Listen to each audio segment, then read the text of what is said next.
World university మంచి భవిష్యత్తు కోసం తెలుగు విద్యార్థులు ఇష్టపడే యూనివర్సిటీ.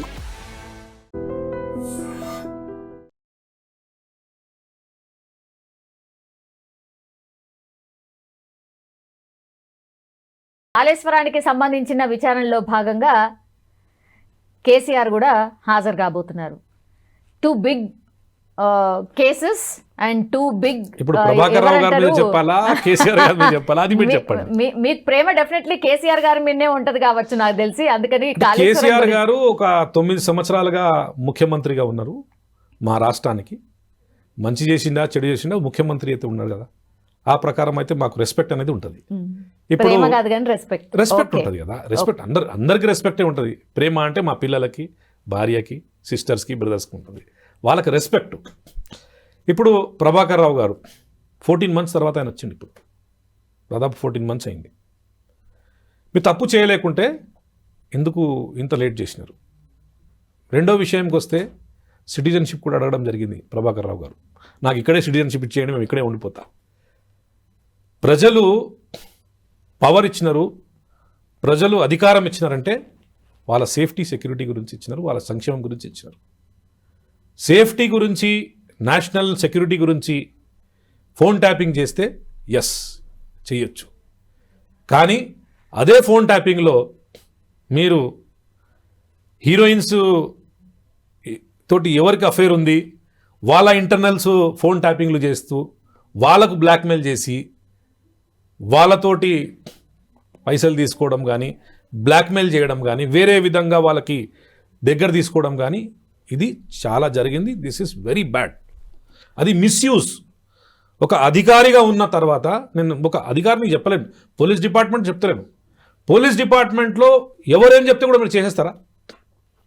మీరు ప్రభుత్వంలో ఉన్న వాళ్ళు చెప్పినారు, మీరు చేసినారు, కానీ వాళ్ళు చేపించిన వాళ్ళు కూడా తప్పే, మీరు గీత దాటి చేసింది కూడా మీరు తప్పే.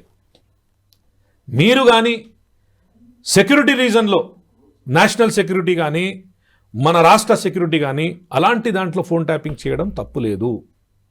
వేరే రాష్ట్రాలు కూడా చేస్తారు, వేరే మన కేంద్ర ప్రభుత్వం కూడా నేషనల్ సెక్యూరిటీ గురించి చేస్తుంది, వేరే దేశంలో కూడా జరుగుతుంది. ఫోన్ ట్యాపింగ్ చేయడం తప్పు కాదు నేషనల్ సెక్యూరిటీ గురించి. పర్సనల్ విషయంలో ఇక్కడ రియల్ ఎస్టేట్ బిజినెస్ నడుస్తుంది, నేను మాట్లాడుతున్న ఈ 3 కోట్ల రూపాయలకి డీల్ అయ్యింది అంటే, బిడ్డ నువ్వు 3 కోట్ల రూపాయలని ఇస్తున్నావు, మీ మీద మేము ఆల్రెడీ మీ ఫోన్ ట్యాపింగ్ అయింది, మీ ఇన్ఫర్మేషన్ మాకుంది, తీసుకొచ్చి మా వాటా మాకు ఇచ్చేయి. అలా వాడుకున్నారు ఫోన్ ట్యాపింగ్కి. That is wrong. ఇప్పుడు ఇన్ని 14 months 15 months వరకు ఆయన వెయిట్ చేసి సుప్రీంకోర్టు నుంచి బెయిల్ తీసుకొని ఇక్కడ వచ్చిండు. రేపు పోతుండు విచారణకి.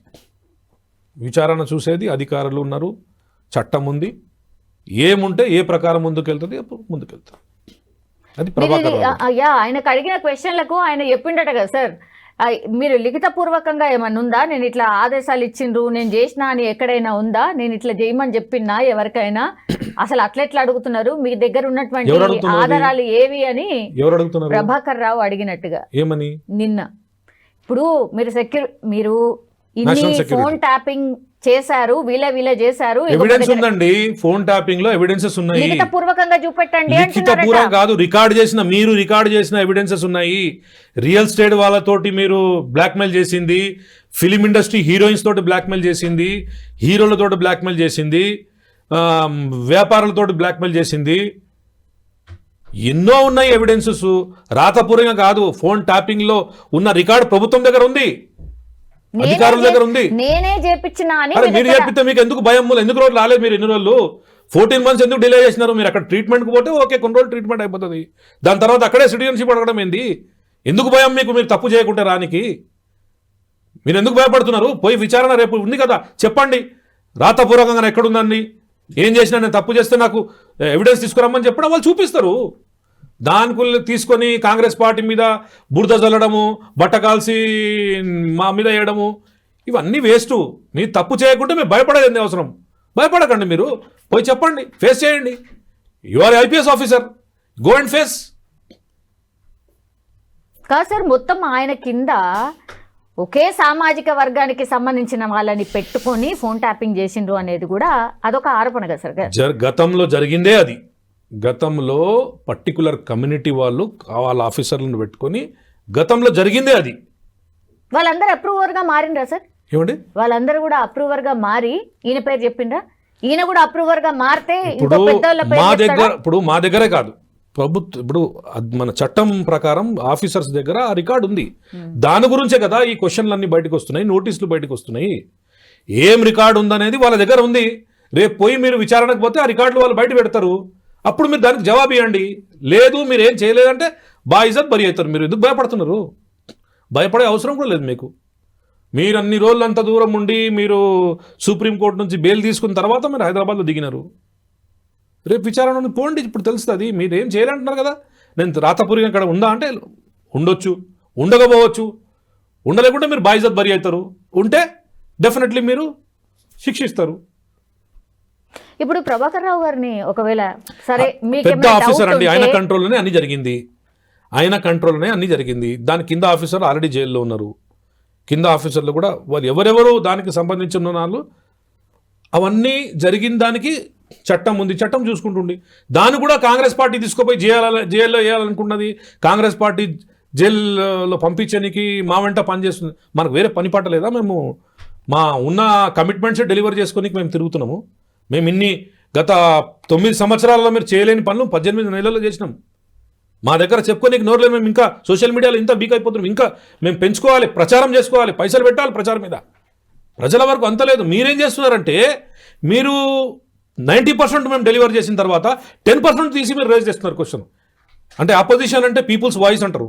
ఆపోజిషన్ అంటే మీరు మేమేమైనా తప్పు చేస్తే సలహాలు సూచనలుగా ఇంకా మంచిగా ఎట్లా చేయాలి దాని విషయాలు ఆలోచించాలి. కానీ మేము 90% చేసిన తర్వాత 10% పట్టుకొని ఆ 10% తీసుకొని మీరు ఇది వచ్చిందా అది వచ్చిందా అని ప్రజలని కన్ఫ్యూజ్ చేసే ప్రయత్నం బంద్ చేసుకోండి.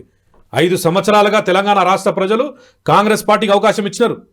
5 సంవత్సరం డెఫినెట్లీ మేము అన్నీ చెప్పిన వాగ్దానాలను చేస్తాం, 100% మేము చేసి తీరుతాం. కానీ ఇప్పుడే వచ్చేసి 18 నెలలు కూడా కాలేదు. గతంలో కేసీఆర్ గారు పసిగుట్టి ప్రభుత్వం అని చెప్పినారు. ఇప్పుడు స్టార్టింగ్లోనే అరే ఇంత దూరంగా క్వశ్చన్ అడుగుతారంటే మేము ఇలాంటి బ్లాక్మెయిల్ చేసే ఇలాంటి కన్ఫ్యూజ్ చేసే క్వశ్చన్ మేము చేయలేదు. ప్రజలకి ఇబ్బంది జరుగుతుంటే అప్పుడు క్వశ్చన్ రేజ్ చేసినాం. అది అపోజిషన్ పని. అది డెమోక్రటిక్ ఫార్మ్ ఆఫ్ ప్రాసెస్. అది కాన్స్టిట్యూషన్ దానికి మనకు ఇజాజత్ ఇస్తుంది. అది చేయకుండా మీరు గతంలో మాకు ధర్నా చేయనీయకుండా హౌస్ అరెస్టు ఒక సంవత్సరంలో 365 డేస్ ఉంటే 65 డేస్ హౌస్ అరెస్ట్ ఉంటుండే మా లీడర్లందరూ. మేము ఎప్పుడైనా చేసినామా 18 నెలలో హౌస్ అరెస్ట్ ఎక్కడం జరిగిందా? పోలీసు అరే కేటీఆర్ గారు కామారెడ్డికి పోతుంటే కంప్లీట్ మార్కెట్ బంద్ చేసి టెర్రస్ మీద పోలీసు వాళ్ళు నిల్చున్నారు. ఎందుకు? ఆయనకి ఏం థ్రెట్? ఒక ముఖ్యమంత్రి కొడుకు, ఒక మంత్రిగా ఉన్నారు ఆయన. అంత దౌర్జన్యం జరిగింది. మీకు భయం ఎందుకు? అంతా మీరు తప్పు చేయకుంటే మీదే ప్రభుత్వం కదా. అప్పుడు మీరు చేసిన దౌర్జన్యాలు, మీరు చేసిన అరెస్టులు, ఇప్పుడు మేము ఎప్పుడన్నా ఎవరికన్నా ధర్నా చేస్తుంటే మీరు చేయండి, తప్పుంటే కంపల్సరీ చేయమని చెప్పినాం. ఎక్కడ మేము వాళ్ళకి ఆపుతలేము. We are giving permissions to everybody, every dharna you do it. మేము ప్రభుత్వంలో ఉన్నాము, చెప్పండి, మా డోర్స్ ఓపెన్ ఉన్నాయి. ఎక్కడన్నా తప్పు చేస్తే చెప్పండి, మీరు వాయిస్ రైజ్ చేయండి. డెఫినెట్లీ దాన్ని కూడా మా ముఖ్యమంత్రి గారు, మా మంత్రి వర్గం అంతా కంప్లీట్లీ చేస్తుంది. చెయ్యక తప్పదు. ప్రజలు అవకాశం ఇచ్చినారు. ఇది ప్రజల ప్రభుత్వం. ప్రజల సంక్షేమం గురించి మేము పనిచేస్తున్నాం. మేము తీసుకుపోయి మీకు జైలు వేస్తే మాకేమొస్తుంది? ప్రభుత్వంలో ఉన్న తర్వాత జైలు వేయడం ఎంత పెద్ద పని కాదు. ఇవాళ కూర్చుంటే రేపు జైలు వేయొచ్చు. ఎందుకు అవుతలేదు? ఎందుకు అరెస్ట్ చేయలేదు? సుప్రీం కోర్టు దగ్గరికి వెళ్ళి అన్ని పర్మిషన్లు తీసుకొని వాళ్ళ భయం అండి. అది వాళ్ళ భయము. వాళ్ళకంత తప్పులు చేస్తే భయం ఉంటది. అవును, అరెస్ట్ చేస్తారా చేయరా? ఇప్పుడు అది చట్టం చూసుకుంటది. మేమెందుకు అరెస్ట్ చేస్తాం? కాంగ్రెస్ పార్టీకి అదే పనినా? ప్రభుత్వంలో ఉంటారా ఇండిపెండెంట్ డిపార్ట్మెంట్స్ ఉంటాయి. పోలీస్ డిపార్ట్మెంట్ పని పోలీస్ డిపార్ట్మెంట్స్ అది, జ్యుడిషియల్ చేస్తుంది. ఎవరి పని వాళ్ళు చేస్తారు. మా దగ్గర అది ఏం లేదు. అన్నీ తీసుకొని మన దగ్గరే పెట్టుకొని ఒకటే వాయిస్ బయటికి వెళ్తుంది. అరెస్ట్ చేయండి, అరెస్టు. రేవంత్ రెడ్డి గారిని అరెస్ట్ చేయలేదా? ఏ లీడర్ని ఇడిచినారు? వీళ్ళు అందరిని అరెస్ట్ చేసినారు. అంటే రేవంత్ రెడ్డి గారు తప్పు చేయలేదా? తప్పు చేసిందా లేదా? అర్ధరాత్రి ఇంట్లో నుంచి తీసుకోపోయారు. అప్పుడు ఏం తప్పు చేసిన ఆయన? చెప్పండి, ఏం తప్పు చేసిండు? అంత దౌర్జన్యమా? మేము అట్లా చేసినామా? 18 monthsలో ఎప్పుడన్నా చేసినామా? కేసీఆర్ గారిని కానీ, మన కేటీఆర్ గారిని కానీ, కవిత గారిని కానీ ఎవరైనా మేము చేసినామా? వాళ్ళు వాళ్ళ భయం వచ్చేసి పబ్లిక్ని కన్ఫ్యూజ్ చేసే ప్రయత్నం చేస్తున్నారు. ఇవాళ మిస్గైడ్ చేస్తూ మిస్కన్సెప్షన్ తీసుకొస్తూ తప్పులు అంటే వాళ్ళ చేసిన తప్పులని మబ్బు పెట్టుకోనికి ప్రజల్లో మిస్కన్సెప్షన్ కొత్త నెరేటివ్ తీసుకొచ్చి ప్రజల్ని తప్పుదోవ పెట్టే ప్రయత్నం చేస్తున్నారు. మేము ఎప్పుడు చేస్తలేం. అరే వాళ్ళు ఓపెన్గా ధర్నా చేస్తున్నారండి, మేమేమని చెప్తున్నా? వాళ్ళు బయటికే వస్తలేరు ఓపెన్ ధర్నా చేయడానికి. మేమైతే ప్రజల గురించి బయటికి వచ్చినాం. ఇప్పుడు మా ప్రభుత్వం ఉంది, చెప్పండి మేము తప్పు చేస్తుంటే మేము డెఫినెట్లీ మీరు ధర్నా చేయండి, మేము చేస్తాం. లేకుంటే మా దృష్టికి తీసుకురండి, ఇక్కడ తప్పు జరుగుతుందంటే మేము చేస్తాం. మా దగ్గర హౌస్ అరెస్టు, పోలీస్ దౌర్జన్యము, లోపల తీసుకుపోయి వేసేయడము, జైలుకి పంపించడము మాకు ఆ పని లేదండి. మా ప్రజల పని ఎక్కువ ఉంది మాకు. మేము అలాంటి ఏం చేయం. యా, ఇప్పుడు కాళేశ్వరానికి సంబంధించి సార్ అందరూ ఆల్మోస్ట్ మొన్ననేమో ఫస్ట్ విచారణ ఈటెల రాజేందర్ గారిది, తర్వాత హరీష్ రావు గారిది అయిపోయింది. 3 గంటలు 4 గంటల పాటు విచారణ తర్వాత వెళ్ళి కేసీఆర్ గారిని కలిసి వచ్చిండ్రు హరీష్ రావు గారు. ఇప్పుడు రేపు కేసీఆర్ గారు విచారణ ఎదుర్కోబోతున్నారు. ఏం జరగవచ్చు? అందరూ ఏమనుకుంటున్నారంటే ఇక అరెస్ట్ అయినా అని మాట్లాడుతున్నారు. అరెస్ట్ చేస్తారా? కాళేశ్వరం విషయంకి వస్తే కేసీఆర్ గారు 80,000 పుస్తకాలు చదువుకున్నారు. ఆ కాళేశ్వరంకి ఇంజనీర్ ఎవరంటే మన కేసీఆర్ గారే ఇంజనీరు. ఎందుకంటే తొమ్మిడిహట్టి మన ప్రాణహిత చెవెల్ల వైఎస్ఆర్ గారి హయాంలో అది స్టార్ట్ అయింది. 38,000 crores ఆ ప్రాజెక్ట్ కాస్ట్ ఉండే. గతంలో కేసీఆర్ గారు చెప్పింది ఏంది? ఆంధ్ర పాలకులు మాకు అన్యాయం చేసినారు, మా ఇరిగేషన్ ప్రాజెక్టులన్నీ ఇన్కంప్లీట్గా పెట్టేసినారని చెప్పినారు. మీరు వచ్చినారు కదా ప్రభుత్వంలో, తొమ్మిడిహట్టి కానీ మీరు పూర్తి చేసి ఉంటే ఇవాళ వేలాది ఎకరాలకి నీళ్ళు వస్తుండే. నీటి లభ్యతనే లేదట. కేసీఆర్ గారు అన్ని మన ఇరిగేషన్ మినిస్టర్ ఉత్తమ్ కుమార్ రెడ్డి గారు చాలా స్పష్టంగా పవర్ పాయింట్ ప్రజెంటేషన్ పెట్టి చెప్పినారు. సంవత్సరానికి 12 నెలలు అక్కడ నీళ్ళు ఉంటుందని. వాళ్ళు చెప్పింది ఏంది? బార్డర్ డిస్ప్యూట్స్ ఉన్నాయి, అక్కడ నీళ్ళే ఉండదు. మీరు చేసింది ఏంది అది చూడండి. ఫస్ట్ 38,000 crores ప్రాజెక్ట్కి మీరు 1 crore పైన 100 crores పైన తీసుకుని వెళ్ళారు. రీడిజైన్ పేరిట NDSA ఒక ఇండిపెండెంట్ డిపార్ట్మెంట్, అది నేషనల్ డ్యామ్ అథారిటీ, వాళ్ళు ఇచ్చిన రిపోర్టు. ఇవాళ కేటీఆర్ గారు, హరీష్ రావు గారు, ఈ బీఆర్ఎస్ లీడర్ ఏం చెప్తారు? మా మీదనే NDSA రిపోర్టు. గతంలో మీ ప్రభుత్వం ఉన్నప్పుడు రీడిజైన్ పేరిట మీరు మేడిగడ్డ బ్యారేజ్ కడుతున్నప్పుడు that place is not viable అని చెప్పినారు. NDSA రిపోర్ట్ ఇచ్చింది. మళ్ళా అన్నారము, సుందిల్లా, ఈ 3 కూడా డ్యామేజ్ అయిపోయినాయి కదా. మీ హయాంలోనే డిజైన్ అయింది, మీ హయాంలోనే కన్స్ట్రక్షన్ అయింది, మీ హయాంలోనే కూలిపోయింది. కాంగ్రెస్ పార్టీ ఏం చేసింది? నాగార్జున సాగర్ కట్టింది. ఒక్క చిన్న గీత వచ్చిందా?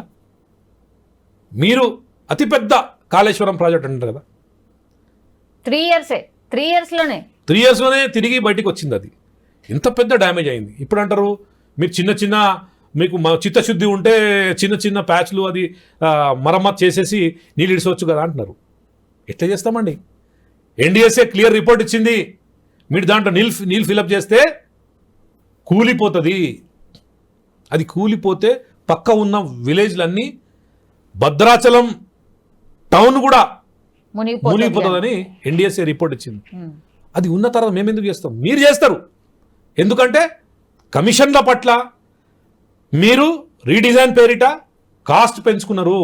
62,000 crores రూపీస్ మీరు పెంచుకున్నారు. అదే పైసలు 62,000 crores వేరే ప్రాజెక్టులు ఇంకా చాలా పెండింగ్ ఉన్న ప్రాజెక్ట్స్, దిండి కానీ మన పాలమూరు రంగారెడ్డి కానీ ఆ ప్రాజెక్టులన్నీ ఇంకా చాలా ప్రాజెక్టులు ఉన్నాయి. కట్టిండ్రు కదా. 7th బ్లాక్ లో 2 పిల్లర్స్ ఉంగితే ఏమైంది, మళ్ళా దాన్ని కట్టొచ్చు కదా అనేది బీఆర్ఎస్ వాళ్ళు మాట్లాడుతున్నటువంటి మాట. ఇప్పుడు కట్టొచ్చు కదా అంటే ఎట్లయితుంది? బ్యారేజ్ కు కన్స్ట్రక్షన్ డిఫరెంట్ ఉంటుంది, రిజర్వాయర్ కు కన్స్ట్రక్షన్ డిఫరెంట్ ఉంటుంది. బ్యారేజ్లో మీరు వాటర్ ఎక్కువ స్టోర్ చేయరు, లిమిటెడ్ టైమ్గా స్టోర్ చేసి దానికి లిఫ్ట్ చేసుకుంటారు. రిజర్వాయర్ అంటే you can save the water in 1 particular place for 6 months ఏదో చేసుకోవచ్చు, దాని తర్వాత డైవర్ట్ చేసుకోవచ్చు. మీరు తీసుకోపోయి బ్యారేజ్ రిజర్వాయర్లో పెట్టే నీళ్ళంతా తీసుకోపోయి బ్యారేజ్లో పెడితే కూలిపోతుంది.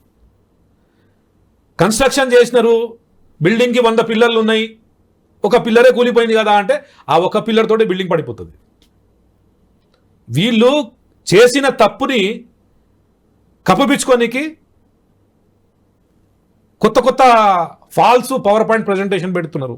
మీరు పోండి, పీసీ ఘోష్ కమిషన్ ఉంది కదా, పోయి చెప్పండి. మీకే తెలియదు ఈ కాళేశ్వరం గురించి ఎంత మంచి ప్రాజెక్ట్ ఉన్నాను, వాళ్ళు పోయి చెప్పండి. అదే చెప్తున్నారు కదా, చెప్పండి. మా చెప్పొద్దు. కాంగ్రెస్ పార్టీ మీద బురద చల్లితే ఏం రాదు. కాంగ్రెస్ పార్టీకి ఎవరి మీద కక్ష లేదు. కాంగ్రెస్ పార్టీ సంక్షేమంలో బిజీ ఉంది. ప్రాజెక్టులు ఇంకా ఇప్పుడు టోటల్ మనకు తెలంగాణ రాష్ట్రంది 23,000 crores ఇరిగేషన్ బడ్జెట్, 19,000 crores సంవత్సర కాలంగా ఇంట్రెస్ట్ ఈఎంఐలు కట్టాల్సి ఉంది. ఎంత మిగులుతుంది? 4,000 కోట్లు మిగులుతుంది. ఏం డెవలప్మెంట్ చేస్తారండి? మీరు ఏం చేసినారు? మీరు లాంగ్ టర్మ్ పబ్లిక్ మనీకి ఏం చేస్తారంటే, లాంగ్ టర్మ్ గవర్నమెంట్ ప్రభుత్వాలు లాంగ్ టర్మ్గా తక్కువ ఇంట్రెస్ట్ ఉన్న లోన్ తీసుకుంటారు. మీకు short term high interest loan తీసుకున్నారు మీరు. దానివలన 19,000 crores ఇప్పుడు ఉట్టిగా ఇన్స్టాల్మెంట్స్కి ఇంట్రెస్ట్లకు పోతున్నాయి. ఎవరి పైసలు ఇది? మీ ఇంటి పైసలా? ప్రజల పైసలు. అవి ప్రజల పైసలు ఖరాబ్ చేసినారు మీరు. 19,000 crores సంవత్సరానికి ఓన్లీ ఈఎంఐలకే పోతున్నాయి, ఇంట్రెస్ట్కే పోతుంది. మిగులుతుంది 4,000-5,000 crores. ఏం డెవలప్మెంట్ చేస్తాం చెప్పండి?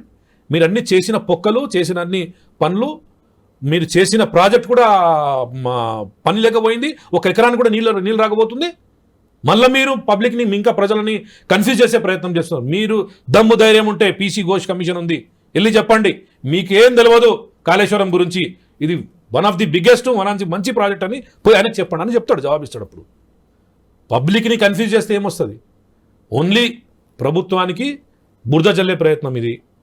కాంగ్రెస్ పార్టీ పట్టి రేవంత్ రెడ్డి గారు కష్టపడి సీఎం గారికి మన కేసీఆర్ గారికి లోపల పంపించాలి, హరీష్ రావు గారికి పంపించాలి, కేటీఆర్ గారు. మనకేం ఇంట్రెస్ట్ లేదండి. చెయ్యాలనుకున్నప్పుడు ప్రభుత్వం ఉంది, రేపే పంపిస్తాం. 2 months తర్వాత 3 months తర్వాత బయటికి వస్తారు. చట్టం ఉంది అందరి గురించి. మేము చేయాలనుకుంటే గతంలో మీరు చేసినారు, మేము కూడా చేయొచ్చు. కాంగ్రెస్ పార్టీ ఎప్పుడు చేయదు. అది కక్ష బట్టి పనిచేసే ప్రయత్నం కాంగ్రెస్ పార్టీ ఎప్పుడు చేయదు. చట్టం ఉంది, మీరు రేపు విచారణ ఉంటుంది, పోండి, ఆన్సర్ చేయండి. తప్పు చేయకుంటే మీరు బయటికి వస్తారు, ప్రజల్లో వచ్చి చెప్పండి, రేవంత్ రెడ్డి గారు మేము తప్పు చేసినామని చెప్పినారు, ఇవాళ మేము రుజువు అయినాము, మేము క్లియర్ అని వైట్ పేపర్ ఇచ్చినామని చెప్పండి. మీరు తప్పు చేస్తే మీకు భయం ఉండాలి. తప్పు చేయకుండా మీరు ఎందుకు భయం? మీకు ప్రభాకర్ రావు గారు ఎలానికి భయము? ఇన్ని రకాలుగానే చెప్తున్నారు. కేసీఆర్ గారు చెప్తున్నారు, కేటీఆర్ గారు చెప్తున్నారు, హరీష్ రావు గారు చెప్తున్నారు. తప్పు చేయకుంటే ఇన్ని ప్రజెంటేషన్ అవసరమైంది. ఒక కమిషన్ ఉంది కదా, ఎంక్వైరీ కమిషన్, నోటీస్ ఇచ్చిన వాళ్ళకి పోయి ఆన్సర్ ఇవ్వండి, వాళ్ళకి చెప్పండి. వెళ్ళి ఓన్లీ బట్టకాసి కాంగ్రెస్ పార్టీ మీద వేయాలి, ముఖ్యమంత్రి గారి మీద వేయాలి, మంత్రుల మీద వేయాలి, కాంగ్రెస్ లీడర్ల మీద వేయాలి. ఇవన్నీ మానుకోండి. ప్రజలు చూస్తున్నారు, సోషల్ మీడియా టైం ఇది. అన్ని విధాలుగా ఇన్ని లక్షల కోట్లు లాస్ అయిపోయింది, ప్రజల సొమ్ము పోయింది. ప్రజలు ఒక్కటే కోరుతున్నారు సార్, అదంతా మరి రికవరీ చేస్తారా? ఇప్పుడు రికవరీ చేసే బాధ్యత ఎవరికి ఉంటుంది? ఒక ఇండిపెండెంట్ డిపార్ట్మెంట్కి ఉంటుంది. తప్పు చేస్తే వాళ్ళతో రికవరీ చేస్తారు. డిపార్ట్మెంట్ ఉంది కదా. మీరు నమ్ముతున్నారు కదా ఖచ్చితంగా తప్పు జరిగిందని చెప్తున్నారు. ఇప్పుడు జరిగిందని రిపోర్ట్స్ వచ్చినాయి. ఎన్డీఎస్ఏ రిపోర్ట్ మేము ఇచ్చిన రిపోర్టా? కాంగ్రెస్ పార్టీ రిపోర్టా? అది ఎన్డీఎస్ఏ ఎక్స్పర్ట్స్ ఉన్నారు వాళ్ళు. అక్కడ కట్టొద్దని చెప్తే మీరు తీసుకుపోయి మేడిగడ్డ కట్టినారు, కట్టొద్దని చెప్తే అన్నారంలో కట్టినారు, కట్టొద్దంటే సింధులలో కట్టినారు. ఆ 3 కూడా డ్యామేజ్ అయిపోయినాయి కదా. వాళ్ళు తప్పు ఎట్లయితారు? ఇవాళ వాళ్ళు రిపోర్ట్ ఇస్తున్నారా? గతంలో మీరు కట్టేటప్పుడే చెప్పినారు వాళ్ళు, మీరు తప్పు ప్లేస్లో కడుతున్నారు, ఇట్ ఈస్ నాట్ వయబుల్ అని. మళ్ళీ మీరే కదా, మీరే ఇంజనీర్ కదా, 80,000 పుస్తకాలు మీరే చదువుకున్నారు కదా, మీరే డిజైన్ చేసుకున్నారు. మీ అవసరాల గురించి, మీ ప్రయోజనాల గురించి, మీ పైసల గురించి, మీ కమిషన్ల గురించి మీరు చేసుకున్నారు. ప్రజల సంక్షేమం 1 ఇంచుకు 1 ఎకరానికి కూడా నీళ్ళు వచ్చిందా చెప్పండి? కాళేశ్వరం ద్వారా 20 లక్షల ఎకరాలకు నీళ్ళు వచ్చింది అని చెప్తున్నారు. ఎక్కడ వచ్చిందండి? 2 పంటలు పాడి ఇప్పటికి 2 అయింది కదా. మేము బోనస్ కూడా ఇచ్చినాం. ఎప్పుడు లేని ప్యాడీ ఇంత పెద్ద వరి మేము అది వచ్చింది. దానికి 1 నీళ్ళు కాళేశ్వరం నుంచి తీసుకోలే కదా, లేకుండానే అన్ని జరిగింది కదా. మళ్ళీ ప్రజలను మోసం చేస్తారా? బ్యారేజ్లే అన్ని కూలిపోయిన పరిస్థితుల్లో నీళ్ళే లేవు, అక్కడ నీళ్ళు పెడితే కూలిపోతుంది. మళ్ళీ దానికి పబ్లిక్ కన్ఫ్యూజ్ చేసేది ఏంది? కన్ఫ్యూజ్ చేయడం బంద్ చేయండి, ప్రజలను మోసం చేయడం బంద్ చేయండి. మీరు చేసిన తప్పులని పోయి రుజువు అవ్వండి, జవాబిచ్చుకోండి. మీరు తప్పు చేస్తే మీరు శిక్ష పడతారు, తప్పు చేయకుంటే బాయిజత్ బరి అవుతారు. మాటకి కాంగ్రెస్ పార్టీ ఎన్ని రోజులు అని చెప్తారు కాంగ్రెస్ పార్టీ అని? 18 months నుంచి మీరు 9 సంవత్సరాలు చేయలేని పని మేము 18 monthsలో చేసినాం. ఓకే, మేము చెప్పుకోనికి నోరలేదు అనుకోండి, మేము సోషల్ మీడియాలో అంతా పెట్టుకోలేకి మన ప్రపగండా చేస్తలేం. చేయాల్సింది అది. మనం కూడా తప్పు చేస్తున్నాం, కాంగ్రెస్ పార్టీ కూడా తప్పు చేస్తుంది. గతంలో కేసీఆర్ గారు చారణ చేస్తే బారణ పబ్లిసిటీకి పైసలు పెడుతుండే. మేము బారణ చేసి చారణ కూడా పైసలు పెడతలేం, పెట్టాలి. అప్పుడే తెలుస్తుంది ప్రజలకి కాంగ్రెస్ పార్టీ చేస్తుందా లేదా అనేది. కడుపు నిండా అన్నం తింటున్నామండి, సన్న బియ్యము. గతంలో దొడ్డు బియ్యం ఇస్తే వాళ్ళు తీసుకుపోయి అమ్ముకుంటుండే, ఏదో చారణ బారణ వస్తే తీసుకుపోయి వేరే ఇంకా పైసలు పెట్టుకొని బియ్యం తీసుకుంటుండే. కడుపు నిండా అన్నం ఇచ్చేది ఇవాళ కాంగ్రెస్ ప్రభుత్వం. బీజేపీ కూడా మాట్లాడుతుంది, 12 రాష్ట్రాలలో వాళ్ళ ప్రభుత్వం ఉంది, ఎక్కడైనా ఇస్తున్నారా? మేము ఇస్తున్నాం. తెలంగాణ రాష్ట్రంలో నాకు చిత్తశుద్ధి ఉంది ప్రజల పట్ల. ఎవరు ఇది ఫుడ్ సెక్యూరిటీ బిల్ తీసుకొచ్చింది కూడా కాంగ్రెస్ పార్టీ ఈ దేశంలో. ఎందుకు తీసుకొచ్చిన? ఎవరు కడుపులో అన్నం లేకుండా ఉండొద్దు, అందరూ కంఫర్టబుల్గా తినాలి, అందరూ మంచిగా ఉండాలని కాంగ్రెస్ పార్టీ కోరుకుంటుంది. సో దాని ప్రకారమే మా ముఖ్యమంత్రి గారు, మా ఉత్తమ్ కుమార్ రెడ్డి గారు సివిల్ సప్లైస్ మినిస్టరు సన్న బియ్యం ఇస్తున్నాం. 6 కిలోల బియ్యం, 4 ఉంటే 26 కిలోల బియ్యం వస్తుంది ఒక ఇంటికి. వర్షాలు ఉన్నాయి, వర్షాల్లో వాళ్ళు ఎట్లా పోయి తీసుకొచ్చుకుంటారు? దానివల్ల మేము 3 months వర్షం ఇప్పుడే ఇచ్చేస్తున్నాం. ఎంత ఆలోచిస్తున్నాం మేము ప్రజల గురించి? నెలకి వాళ్ళు తీసుకోపోవచ్చు కదా, మేము ఇస్తున్నాం తీసుకోపోవడానికి అంటే ఉంటున్నామా? లేదు. వర్షాలు ఉంటాయి, వాళ్ళు ఎట్లా పోతారు, పెద్ద మనుషులు ఎట్లా తెచ్చుకుంటారు, అది ఆలోచించి 3 నెలలకు ఒకసారి మేము ఇచ్చేస్తాం, మీరు ఒకటేసారి తీసుకొని వెళ్ళండి, మీరు మంచిగా ఉండాలని కాంగ్రెస్ పార్టీ కోరుకుంటుంది. దీని కూడా మీకు తప్పే, దీని కూడా ఇబ్బందే, మంచి పని చేస్తే కూడా ఇబ్బందే. Yes sir. Alright sir, thank you so much. చాలా విషయాల గురించి క్లారిటీ ఇచ్చిండ్రండి. Thank you so much.